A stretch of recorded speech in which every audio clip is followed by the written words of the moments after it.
Oi, pessoal! Continuando então as nossas oficinas referente às Olimpíadas de Língua Portuguesa, tá? Então é a nossa quarta oficina. Vamos lá. Então, 7º ano, tá? Memórias literárias, nossa quarta oficina. Olha, o que eu estou mostrando aí para vocês, a sequência, são fotos, tá? Que vocês me enviaram referente à primeira oficina, onde vocês entrevistaram uma pessoa mais velha, né? Eu recebi as entrevistas, então, dos avós de vocês em vídeo, entrevistas lindas, emocionantes. E vocês me mandaram também fotos, essas fotos, né, que remontam ao nosso passado. Nós somos seres históricos, né, culturais.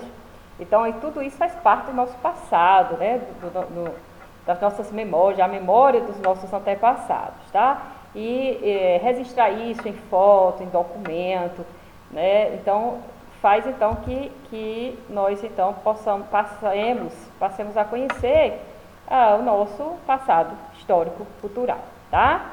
E vamos então seguir aqui com a nossa oficina, quarta oficina. A oficina chama-se Semelhantes, porém diferentes. Eu vou apresentar para vocês 3 textos que eles são semelhantes, porém são diferentes. Então vamos lá para o primeiro, tá? Preste atenção, acompanhe a leitura. 20 de julho de 1955, Carolina Maria de Jesus, quarto de despejo. Deixei o leito às 4 horas para escrever. Abri a porta e contemplei o céu estrelado. Quando o astro-rei começou a despontar, eu fui buscar água. Tive sorte, as mulheres não estavam na torneira. Enchi minha lata e zarpei. Fui no Arnaldo buscar o leite e o pão. Preparei a refeição matinal. Cada filho prefere uma coisa. A Vera, mingau de farinha de trigo torrada. O João José, café puro. O José Carlos, leite branco. E eu, mingau de aveia. Já não posso dar aos meus filhos uma casa decente para residir. Procuro lhes dar uma refeição condigna. Terminaram a refeição, lavei os utensílios, depois fui lavar roupas. Eu não tenho homem em casa, é só eu e meus filhos, mas eu não pretendo relaxar. O meu sonho era andar bem limpinha, usar roupas de alto preço, residir numa casa confortável, mas não é possível. Eu não estou descontente com a profissão que exerço. Já habituei-me a andar suja. Já faz 8 anos que cato papel. O desgosto que tenho é residir em favela. Fui no Rio lavar as roupas e encontrei Dona Mariana, uma mulher agradável e decente, tem 9 filhos e um lar modelo. Ela e o esposo tratam-se com educação, visam apenas viver em paz e criar filhos. Ela também ia lavar roupas. Essa foi uma entrevista que a Carolina Maria de Jesus, ela deu essa entrevista a uma organização não governamental. E a entrevista, ela tem esse caráter mesmo. Do jeito que a pessoa fala, tá? Reproduz-se, então, essa fala na escrita, tal qual, tá bom? É uma característica de uma entrevista. Próximo texto, a casa de guerra. Vamos lá. A guerra, quando se está nela, não é nada parecida com o que se pensa. Tem até uma conferência que fiz sobre isso, que se chama Lendo na Casa da Guerra. Quando se está nela, envolvido nela, é uma normalidade, sobretudo se a pessoa nasceu no período de guerra. Nasci praticamente na guerra e a partir do momento que tenho memória do final de Trípoli, antes dos 4 anos, lembro-me do avião no qual a gente saiu de Trípoli. Viemos de avião, sempre modernos, mas a minha memória verdadeira começa quando já é guerra.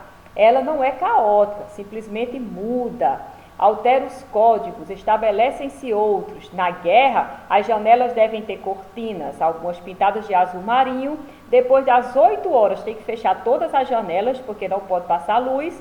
Tem comida? Não tem. Comida falta, enfim. Mas a guerra cria os seus próprios códigos de estrutura. Esse texto está, então, no acervo do Museu da Pessoa, disponível, né, para pesquisa. Próximo texto, memória de livros. Não sei bem dizer como aprendi a ler. A circulação entre os livros era livre, tinha que ser. pensando bem, porque eles estavam pela casa toda, inclusive na cozinha e no banheiro. De maneira que eu convivia com eles todas as horas do dia, a ponto de passar tempos enormes com um deles aberto no colo, fingindo que estava lendo. E, na verdade, se não me trai a vã memória, de certa forma lendo, porque quando havia figuras, eu inventava as histórias que elas ilustravam. E ao olhar para as letras, tinha a sensação de que entendia nelas o que inventara. Segundo a crônica familiar, meu pai interpretava aquilo como uma grande sede de saber cruelmente insatisfeita e queria que eu aprendesse a ler já aos 4 anos, sendo devido a muito custo por uma pedagoga amiga nossa. Mas depois que eu completei 6 anos, ele não aguentou. Fez um discurso dizendo que eu já conhecia todas as letras e agora era só uma questão de juntá-las. E além de tudo, ele não suportava mais ter um filho analfabeto. Em seguida, mandou que eu vestisse uma roupa de sair, foi comigo a uma livraria, comprou uma cartilha, uma tabuada, um caderno e me levou à casa de Dr. Gilete. Tá aí também a referência. Então, olha só. Como eu disse a vocês já no início, o nome da oficina, nossa quarta oficina, é Semelhante, porém diferente. O que é que esses textos têm de semelhante? O que é que eles têm em comum? Os 3 textos, tá? Eles evocam o passado, tá? O narrador, ele procura lembrar, tá?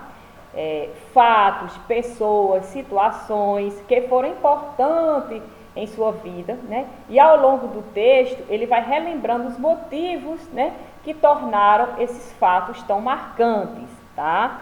Isso é comum nos 3 textos, tá bom? Uma narração não ficcional, atenção, viu, gente? A narração não ficcional. Se o autor, o narrador, personagem, fala de suas experiências, das experiências vivenciadas, né? Se ele relata essas experiências, claro que não é uma ficção. Ele de fato viveu, são memórias, né? São situações vivenciadas, são experiências de vida. Então, claro que não é uma ficção, tá? Um conto é que é uma narração ficcional, tá? São textos em primeira pessoa, como você já sabe, narrador-personagem, repetindo, o narrador-personagem, então, ele relata, tá? Algo que aconteceu em seu passado, algo que faz com que ele hoje lembre, né, com saudosismo ou passe isso para gerações futuras, tá? Para que as pessoas fiquem sabendo o que acontecera naquela época, tá bom? E os verbos, claro, estão no pretérito, ou seja, no passado, tá certo? Então, isso é o que esses textos têm de semelhante. E o que eles têm, então, de diferentes? Veja, um deles é um diário, tá?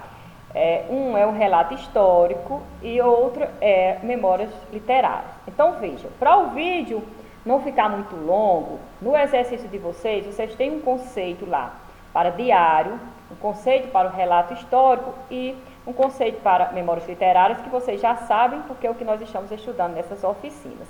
E o desafio, então, de vocês é saber identificar qual desses textos é um diário, qual entre eles é um relato histórico e qual é um relato de memória, ok? Tá certo?